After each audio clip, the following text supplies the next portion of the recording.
Hi friends, ఈరోజు మన కర్ణపురంలోని ఉన్న హోలీ ల్యాండ్కి వెళ్తున్నాము. దాదాపు ఇది చాలామంది వరకు తెలుసు, కాకపోతే కొద్ది మందికి అది తెలియని వాళ్ళ కోసము ప్రత్యేకంగా ఈ వీడియో తీయడం జరుగుతుంది. అక్కడున్న ప్రత్యేకతలు, అక్కడ ఫాదర్ గారు వాళ్ళు బ్రదర్స్ కానీ వాళ్ళ సిస్టర్స్ వాళ్ళు చేసిన డెవలప్మెంట్, అక్కడ దేవుని గురించి దేవుని యొక్క 14 స్థలాలు చూపించడం మీకు ఈ ఛానల్లో జరుగుతుంది. కావున ప్రతి ఒక్కరూ ఈ ఛానల్ని సబ్స్క్రైబ్ చేసుకోవాలని కోరుతున్నాం. స్టార్ట్ అయినాం మేము కాజీపేట నుండి కర్ణాపురంకి. బైక్ మీద వెళ్తున్నాం.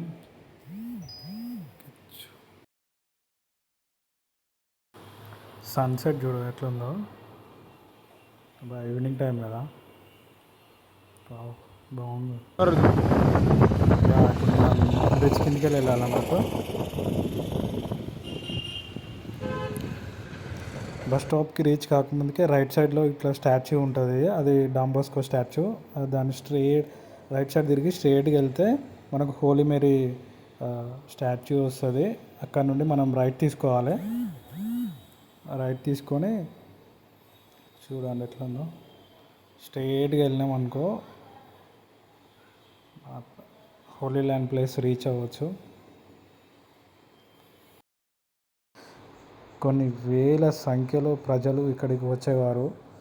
సో ఇప్పుడు ప్రేయర్ హాల్ అనేది వేరే ప్లేస్కి షిఫ్ట్ చేసారు కాబట్టి ఇప్పుడు ఎప్పుడో ఒకసారి ఇక్కడ ప్రేయర్ జరుగుతుంది. కాకపోతే డైలీ పక్కన ఒక చర్చ్ ఉంటుంది, అందులో మా ప్రేయర్ జరుగుతూనే ఉంటుంది. మనం ఇప్పుడు హోలీ ల్యాండ్కి వచ్చేసాము. ఇది కనిపించేదే మా ప్రేయర్ హాల్. ఈరోజు ప్రేయర్ జరగడం లేదు, కాకపోతే పొద్దున్నే ప్రేయర్ ఉంటుంది కాబట్టి మనం ఇప్పుడు ఇదే ప్రేయర్స్ ఫాదర్ వారు ప్రేయర్స్ పెట్టినప్పుడు ఇందులోనే ప్రేయర్స్ అన్నీ జరుగుతాయి. ఇప్పుడు మనము ఇటు సైడ్ చూస్తే ఇది అన్ని 14 స్థలాలు. యేసుక్రీస్తు ప్రభువు మన కోసము 14 స్థలాలలో ఎలా అయితే బాధపడ్డాడో అది మేము ఇప్పుడు చూపిస్తాము. కమాన్ రండి. ఇది మొదటి స్థలము. ఇక్కడి నుండి మన 14 స్థలాలు ప్రారంభమవడం జరుగుతుంది. ప్రతి ఒక్క స్థలము మీరు తప్పనిసరిగా చూడవలసిందిగా కోరుతున్నాము. ఈ స్థలం యొక్క ప్రత్యేకత యేసు ప్రభు మరణ శిక్ష విధించుట.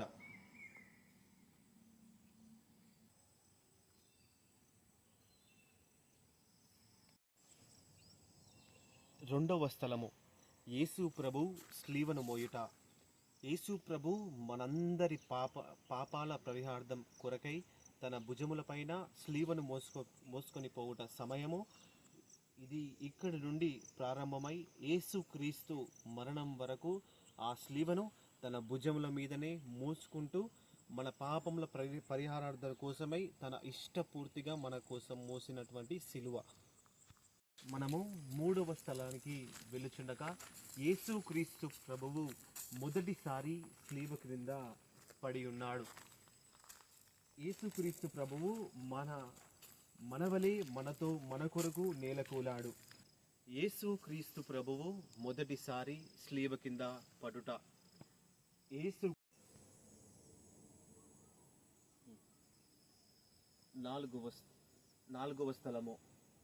నాలుగవ స్థలము ప్రత్యేకత యేసుక్రీస్తు ప్రభువు తన తల్లి అయిన మరియమ్మకు ఎదురుపడుట.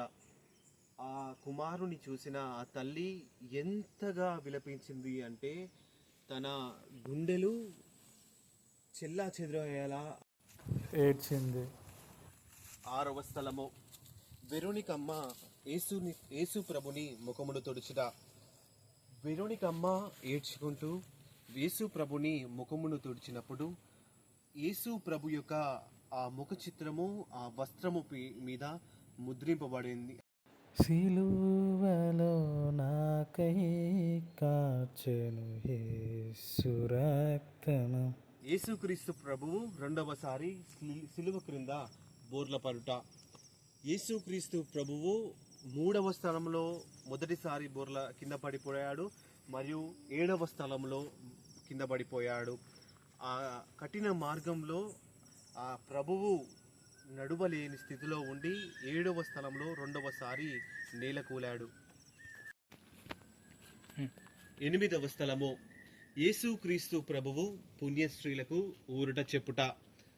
యేసుక్రీస్తు ప్రభువు పుణ్యశ్రీలు వచ్చి దుఃఖ ప్రాంతులయ్యే వరకు ఆ యేసుక్రీస్తు ప్రభు ఆ పుణ్యశ్రీలకు చెప్పిన మాట, అమ్మా నా కొరకు ఏడవకండి, మీ కొరకు మీ బిడ్డల కొరకు ఏడవండి అని యేసుక్రీస్తు ప్రభువు ఆ సిలువను మోస్తుండగా ఈ 8వ స్థలంలో చెప్పినటువంటి మాటలు ఆ పుణ్యశ్రీలకు. యేసుక్రీస్తు ప్రభువు 3వసారి స్లీవ క్రింద బోర్ల పరుట. ఆ 3వసారి యేసుక్రీస్తు ప్రభువు బోర్ల పడి ఉన్నాడు. ఆ దృశ్యాన్ని మనము ఇక్కడ చూచుచున్నాము. ఆ యేసుక్రీస్తు ప్రభువు కింద పడి 9వ స్థలంలో కింద పడి ఉన్నప్పుడు ఆ సైనికులు ఎక్కడ యేసు ప్రభు చనిపోతారో అనుకుని లేపుతున్నారు. యేసుక్రీస్తు ప్రభు యొక్క వస్త్రములను తీసివేయుట. ఆ యేసుక్రీస్తు ప్రభువు ఈ 10వ స్థలము మనకు గుర్తు చేయనది ఏమనగా, ఈ 10వ స్థలంలో యేసుక్రీస్తు యొక్క వస్త్రములను ఆ సైనికులు తీసివేస్తున్నారు. ఇదే 11.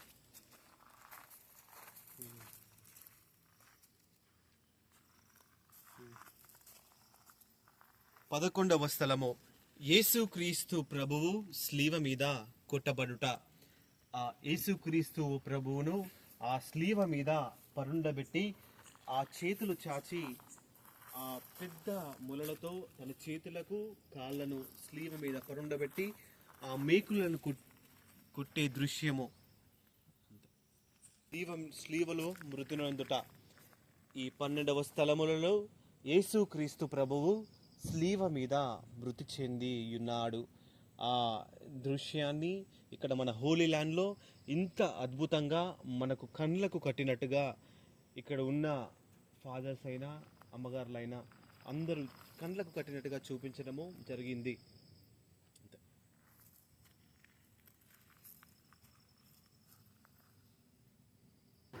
కలువరి కొండపైన యేసుక్రీస్తు ప్రభువు శిలువ మీద కొట్టబడుట.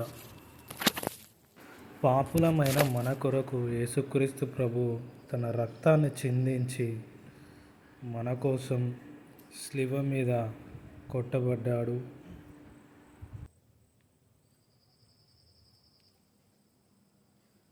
పదమూడవ స్థలము యేసుక్రీస్తు ప్రభువు శిలువ నుండి దించబడుట.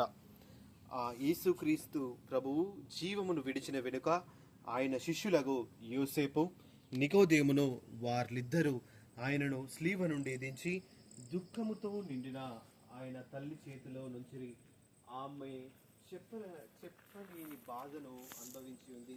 ఆ దివ్య శరీరమును చేకొని కౌగలించుకొనుటను మనం అందరము ధ్యానించాలి. ఈ సమాధి 14వ స్థలము యేసు ప్రభు యొక్క శరీరమును సమాధిలో ఉంచుట. ఇక్కడ మన హోలీ ల్యాండ్లో కనిపించే 14వ స్థలము యేసు క్రీస్తు యొక్క ప్రభు శరీరమును ఇక్కడ ఉన్న సమాధిలో ఉంచి ఉన్నారు. అందుకనే ఇక్కడ ఉన్న ఈ దీంట్లోనే యేసుక్రీస్తు ప్రభువు శరీరములో పెట్టి ఉన్నారు.